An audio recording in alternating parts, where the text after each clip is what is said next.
केंद्र सरकार के द्वारा देश भर में जातीय जनगणना कराए जाने के ऐलान के बाद पूरे देश भर में इसको लेकर राजनीति सरगर्मी तेज हो गई है। विपक्ष के द्वारा इसको अपनी जीत का दावा किया जा रहा है।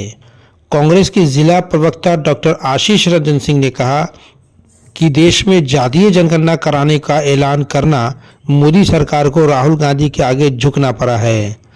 2011 से कांग्रेस जातीय जनगणना कराने का लगातार प्रयास कर रही है।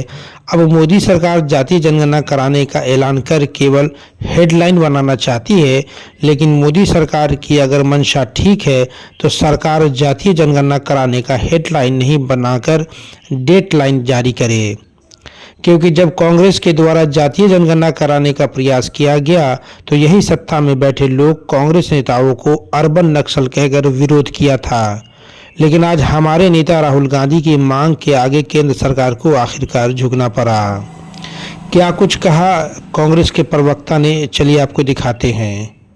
मोतिहारी से अरविंद कुमार की रिपोर्ट। केंद्र सरकार का यह जातिगत गणना ऐसा ना हो कि सिर्फ हेडलाइन तक बन के रह जाए, इसका डेडलाइन भी तय होना चाहिए। यह हेडलाइन का जो ये केंद्र सरकार 2014 से जो मोदी सरकार करते आ रही है कि सब चीज़ में हेडलाइन बनना, किसी भी चीज़ का डेडलाइन नहीं तय होता है, यह हमें लगातार देखने को मिल रहा है। और आप देखिए कि इन्हीं के नेता सदन से उठा के चाहे किसी भी राजनीतिक मंच को देख लीजिए, मोदी जी ने भी अपने पत्रकार में जब वार्ता कर रहे थे तो पत्रकारों को बोला था कि यह जातिगत जनगणना करने वाले लोग जो यह बात कहते हैं दे आर अर्बन नक्सल्स, वो अर्बन नक्सल का इस्तेमाल करते हैं। वही अनुराग ठाकुर जो संसद भरी सभा में जब राहुल गांधी जी ने बोला कि हम यहाँ पे करा के रहेंगे और आज उनको झुकना पड़ा और आज वह हो रहा है, उन्होंने बोला, क्या बोला था सारा देश जानता है। अनुराग ठाकुर उस शब्दों को बोलने के लायक नहीं थे, लेकिन उन्होंने बोला क्योंकि उनको अपने आका को खुश करना था।